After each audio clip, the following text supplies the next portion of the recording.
Please provide a warm welcome to our commencement speaker, Peter Russell.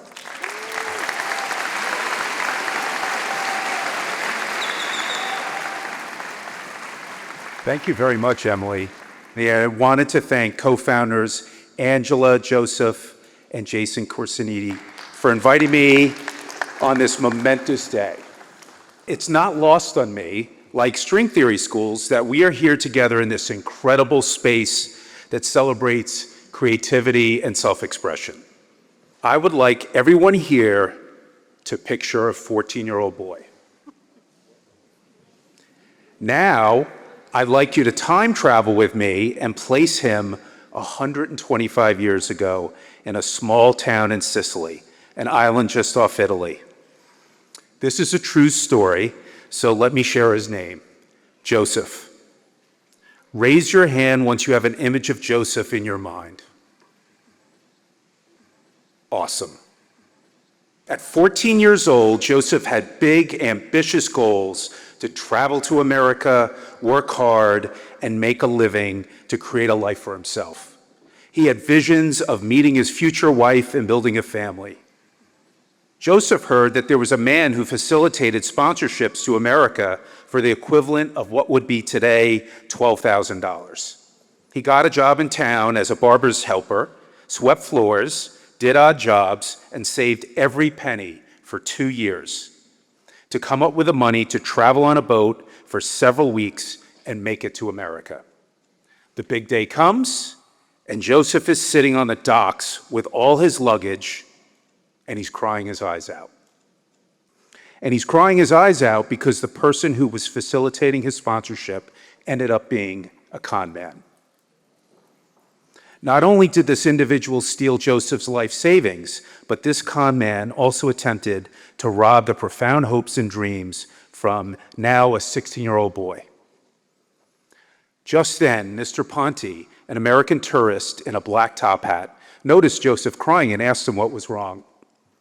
When Joseph explained, Mr. Ponte put his hand on Joseph's shoulder and said, "That's horrible." And then he said, "Here's how I'm going to help. I'll sponsor you, and once you arrive to America, I'll make a couple introductions.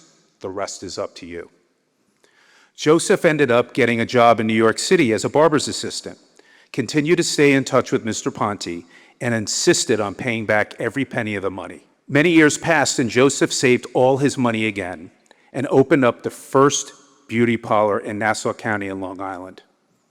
Over time, his business became a very successful small enterprise with a loyal following. On Thursday evenings, Joseph would keep the store open late, and his young daughter would hand out fresh pasta and meatballs made by his wife free to customers. When his daughter asked why, Joseph explained, "No one thinks of the mothers who have jobs and take care of their families. They don't have enough time to take care of themselves." When the Great Depression hit, many of his female customers stopped coming to his parlor because they had lost their jobs. But Joseph encouraged them to keep coming and refused to charge them, saying they needed to take good care of themselves so they could get a new job. Joseph's apartment was above his store, and he had a big family table with a jug of wine and fresh figs in the corner. It became known to anyone in his neighborhood that they were invited to join him if they had trouble finding a meal. There was a poor Irish family that stopped by often, and periodically, Mr. Ponte, his long-held mentor, would be a proud and honored guest. Joseph Zachariah is my grandfather, who lived till he was 97, and his daughter is my mom, who I'm proud to say is still rocking it at 94 years old.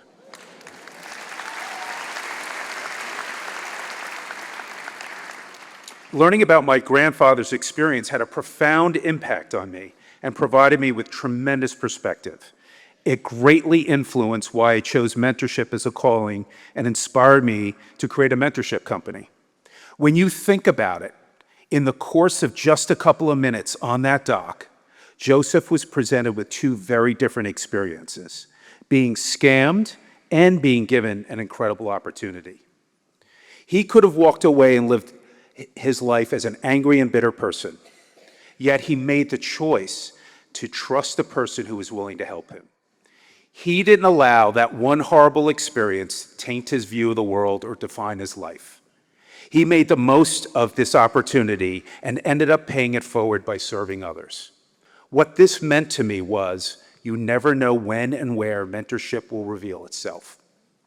One random act of kindness created a powerful ripple effect that impacted future generations, including the possibility of my standing in front of you today.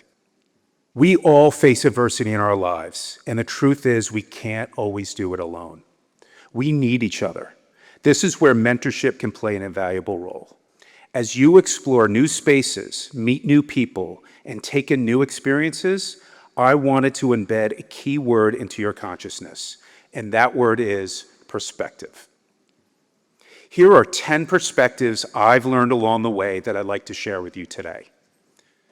Perspective 1. It took me many years to understand that life is a spectrum, made up of nuance and multi-dimensions, and I needed to see it that way. And I believe this runs counter to our natural tendency as humans. Since the very beginning of time, our brains were designed as sense-making machines, quickly looking for patterns to keep us safe from things like saber-toothed tigers. This conditioned us to want to quickly judge and place things in neat little boxes. But we are not a single story or a neat pattern. Neither are the people we meet and the situations we face. You are not a single story, and neither is your path. Particularly at your age, there's such pressure to answer the innocent yet flawed question, so what are you going to do the rest of your life? I recommend not accepting the single story that others or society want to place on you. You are an evolving person, and it's my hope that you will be fascinated by many things in your life. This is a time in your life to explore and experiment. The world may want you to see things in black and white, so how do you counter these powerful forces? What's been helpful to me is utilizing a yes-and philosophy and doing my best to avoid absolutes like always or never. It's a great way to challenge yourself and to choose the gift of curiosity over judgment or anger. The media has overwhelmed us with incessant amount of information on a daily basis that our brains were not designed to absorb. They consistently portray that it's a very dangerous world and you cannot trust anyone. They want us to be either afraid or outraged all the time because, as we know, that's what drives engagement and sells. We are conditioned by outside forces that elicit fear, distrust, and bitterness, pushing narratives like who's to blame, right, wrong, winners, losers, left, right, telling us to take a side and hold strong to your position. This keeps us from experiencing what's actually happening, the nuances and dimensions of life. The world may want you to see things one-dimensionally, and I encourage you not to take the bait. This is something that we need to consciously work on. And like a muscle, when our body begins to learn and adapt to healthy stimulus, so too can our mindset. I promise you, there are more wonderful, amazing, kind, hardworking people out there in the world than is often portrayed. They will show up if you allow them to by radiating great energy. Look for them. As it is said, where your focus goes, energy flows. Perspective 2. I've learned to live by the credo, there is no growth without discomfort. And I've learned through experience that this discomfort is actually what makes life fulfilling. Growth is rarely linear, yet that tends to be the filtered narrative we also often see on social media, this smooth, unwavering line that neatly angles from left to right. Isn't that pretty? But growth is often messy. I've learned to become more patient and work with and overcome the forces of resistance of blowing things off because they're hard. Is this easy to pull off? Hell no. Through the years, I've dealt with plenty of disappointment and adversity. Based on my experience, I recommend 3 things. Pause. Take a couple of slow, deep breaths. Stay grounded and ask, how can I learn from this? Remind yourself that you're resilient and it's going to be okay. Ask yourself, what if everything works out? After some reflection, compassionately ask yourself, so what am I going to do about it? Discomfort and disappointment are challenging, and we're not always going to be in the mood to do hard things. I like to tell myself, mood follows movement. It's amazing how when you move, in whatever way works for you, you feel better, the blood flows, the wheels start turning in your mind, and you tend to have more clarity. Perspective 3. One of my favorite words in the world is curiosity. Explore what fascinates you. People will tell you to follow your passion. I don't think that's wrong. I just think it's misguided and premature at your age and places a lot of unneeded pressure on you. Here's what I recommend instead. Ask yourself, what lights you up and feeds your soul? Allow yourself to listen to the whispers. What's grabbing your attention, sparking your curiosity, even if you don't yet know why? Yes, eventually you'll need to focus on one thing at a time and figure out a way to make a living at it. But why limit your exploration at this stage of your life? Perspective 4. I've worked hard to be agile and adaptable. One of my favorite quotes on the power of adaptability is from Charles Darwin. It's not the strongest that survives, nor the most intelligent. It's the ones most adaptable to change. I'm not great at everything. No one is. I do have some superpowers.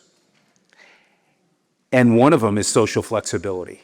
I have the ability to navigate and engage in many different types of social and cultural circles, and it has served me really well in my life and provided me with great perspective. I've often struggled with the advice, surround yourself with like-minded people. Of course I want to surround myself with people who are kind and intellectually curious. And I also want to be around people who are very different than I am. I encourage you to welcome and assemble a beautiful tapestry of friends who will help you to continue to open up your world. And I would love for you to embrace holding respectful civil discourse. Another great quote that helps me here is from writer Maria Popova. Allow yourself the uncomfortable luxury of changing your mind.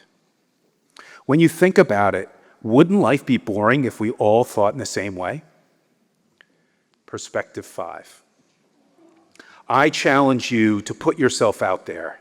Now more than ever, I believe we need to be really intentional about this. We are all immersed by technologies of isolation, and there's a loneliness crisis in the world.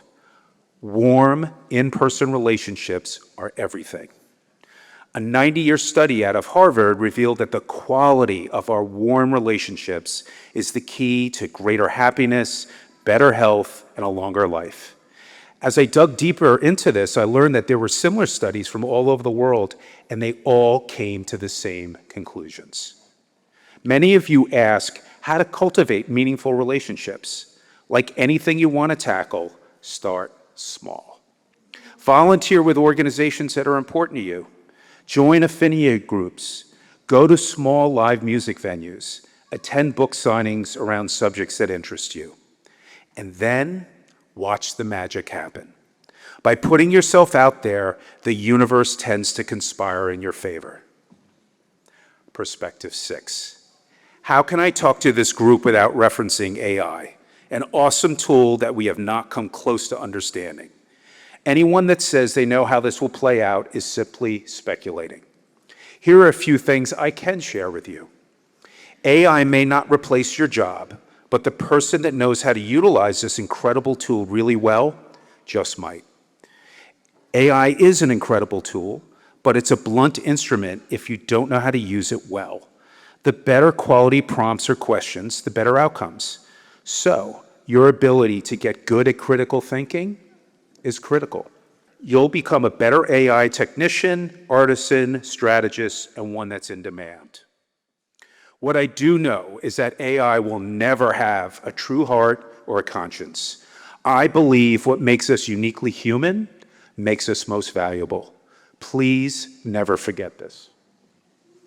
Perspective 7. I want to remind you all to be a professional, even when it's not fun. I believe what separates successful people is what they do when they think no one is watching, because Someone is always watching. You never know who will help you in the future, often from the most unexpected places. I've seen it 1,000 times. Being professional sets the tone for how you do everything, including your personal life. Author Annie Dillard says, how we spend your days is, of course, how we spend our lives. This absolutely applies here. You might ask, what does it mean to be a professional?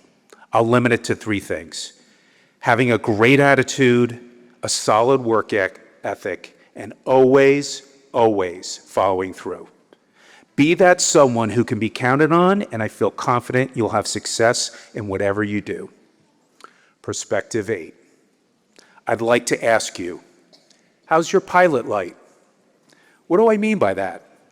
I believe we're all born with this beautiful light inside of us.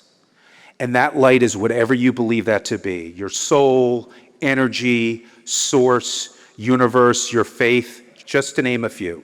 As babies, we're playful, joyful, and non-judgmental. We see the world with a sense of awe and wonder. We see ourselves as artists, scientists, and tend to be collaborators.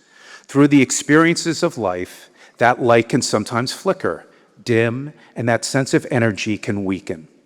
I encourage you to routinely check in on yourself and your overall well-being. Pay attention to the forces of energy. Gravitate towards those who help fuel energy, and do your best to avoid people who act like vampires and drain it. Allow time to be with yourself. Make peace with your empty space. It's not empty, it's sacred. There's a difference between being alone occasionally and being lonely. Our minds are muscles as well. Remember, just like working out and taking care of our bodies, rest is growth. I think your generation is much better at this. I just want you to reach out and seek help if you're really struggling. Ultimately, figuring out life is up to us, but a great mentor or therapist can help get us back on track. Please remember that you are not alone. There are always people out there that want to help. When your pilot light shines bright, I believe it illuminates possibility and opportunity and helps alleviate the heaviness we sometimes feel inside and helps spark joy. Perspective 9. One of the most impactful mantras I've stored in my heart and my mind is from Stoic philosopher Plato. Be kind, for everyone is fighting a battle you know nothing about. I found this to be helpful when people behave in certain unpleasant ways. I know it's not fun to be on the receiving end of it. Just remind yourself that it's rarely about you. Do your best not to let people rent space in your mind. Sometimes people will act out because they believe happiness and success is a zero-sum game, meaning that there's a limited supply of it. Out of fear, they tend to compare, complain, and judge. I can assure you there's plenty of happiness and success for everyone to go around, especially since we all get to define what happiness, meaning, and success are to us. On this subject of kindness and compassion, please make sure you show kindness and compassion with yourself. We're often our own worst enemies. The most important relationship is the one that we hold with ourselves. Speak to yourself patiently like you would helping your most valued friend. And finally, perspective 10.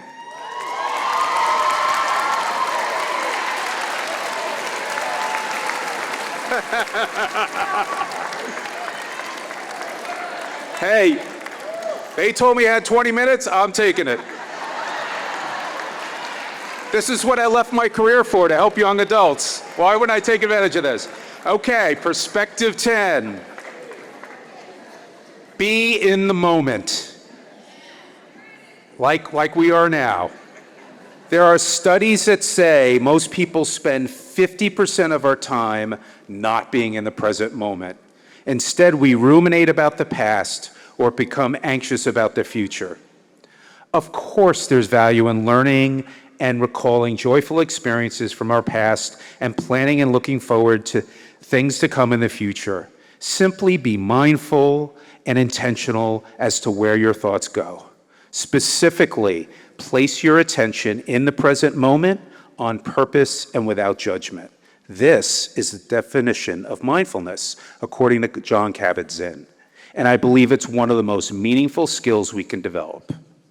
So, that's plenty for you to ponder and decide what works best for you. The great thing about perspective is that it's yours and you can't get enough of it. Our commitment to broadening our perspective allows us to become wiser over time. It opens up our world, and life becomes even more interesting and dimensional. To the future leaders of the world in front of me, I'm wishing you an amazing journey filled with incredible experiences. Allow your beautiful light to shine brightly and make sure you enjoy the ride. Thank you.